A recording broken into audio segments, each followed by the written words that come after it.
Hello, welcome to the channel. My name is Andrew. Um, Here I discuss my journey on becoming a better writer, talking all things narrative and whatnot. And yeah, today, keep this all updated. This is the fifth time I've tried to record this video, so bear with me. It hasn't been a good afternoon. But first of all, I want to talk about is the new movie Napoleon that just came out. I just saw it last night. And for anyone who's worried about spoilers, then yeah, sorry. Just if you know anything about Napoleon, you've seen the movie, but I digress.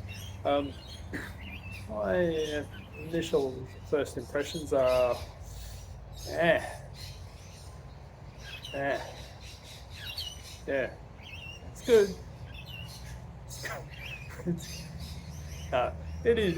It's not a bad movie by any sense, but it just sort of struggles with a bit of weird pacing and well, man, with a life like Napoleon's, there's no way you can cram everything, every detail in it in 2.5 hours, and it feels like 2.5 hours. Trust me. But yeah, it suffers a bit from the pacing, like the cinematography, the acting, like battle scenes, all the set pieces, just phenomenal. It's just really well done. Like, just for that alone, it's like, wow.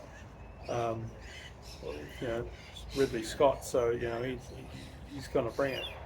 But where it sort of falls down, sort of you don't know really why all these things are happening.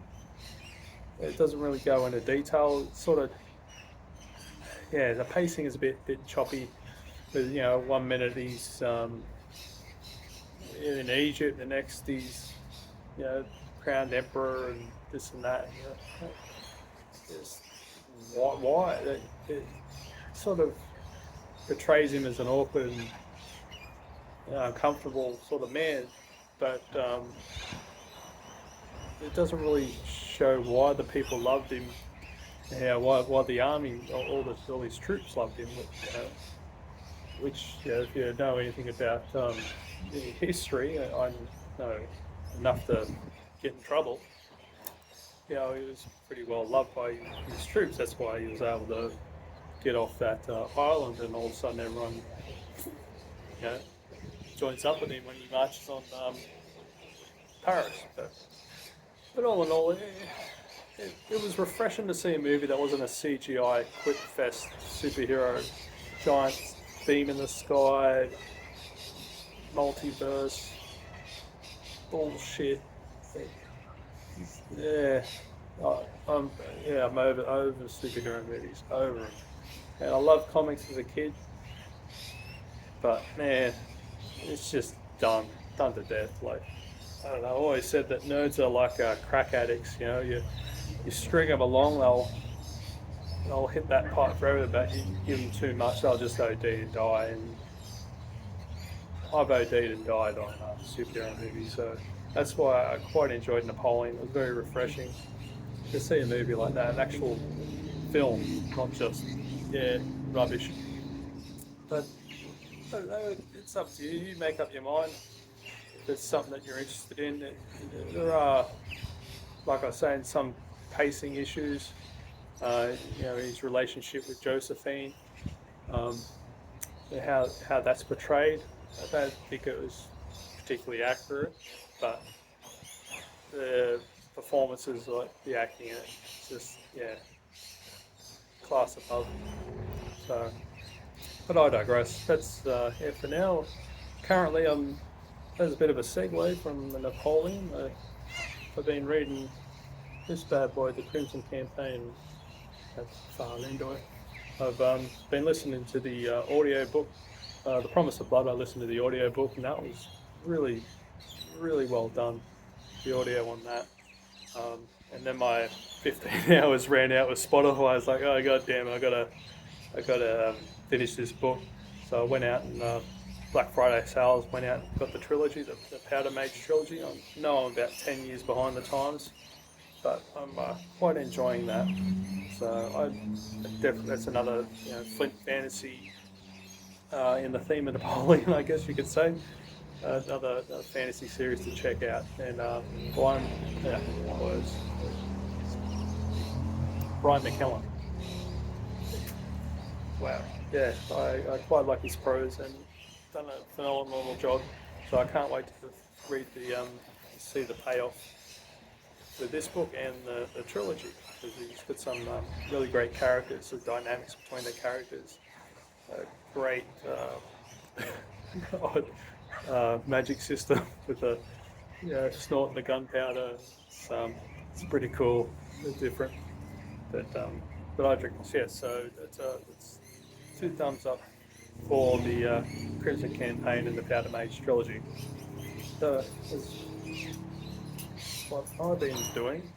Sorry, a dog just brushed past me. So with my own writing, I've written a short story, like I said last week, 4,500 words, thereabouts. I've just done an edit. I was going to submit it to a magazine, but I don't think I will at the moment. I might look at different Australian magazines this time, with a different audience. Like I said before, I'd reviews and whatnot from the last time I submitted and got published from the magazine. It's sort of a weird feedback, if at all, and it didn't seem to have any sort of notable effect. Any feedback or anything. So it's a bit weird, but it is what it is. We just got to keep grinding, got to keep pumping out, quality work, and the rewards will come. So yeah, I'll see what I do with that story, a bit of a post-apocalyptic sci-fi story, and well, it's my main work in progress. I've got done a couple of printouts, chapters. Sort of doing a bit of a fishbone sort of style setup, plodding along, where I've written about 1,000 words, and got to go through and edit, fill out, put the meat on it, and good prose. I'll try to do some good prose. That's the battle everyone's trying to do in my own style, and try and build up and get everything ready for GenreCon in February. And the only other thing I've got coming up writing-wise, I think this weekend at one of the Brisbane libraries, there's a independent, self-published writers, I guess you call it a mini festival, mini tour. Fine, I'll let you all know next week how it goes, but yeah, apparently it's all about meeting a few independently published or self-published authors, how they've done it, the business behind the business, and how to gain an audience, I guess, and how to actually do it, which will be really good. Anyway, I'm getting the wind up, so I better go. Talk to you next week. See ya.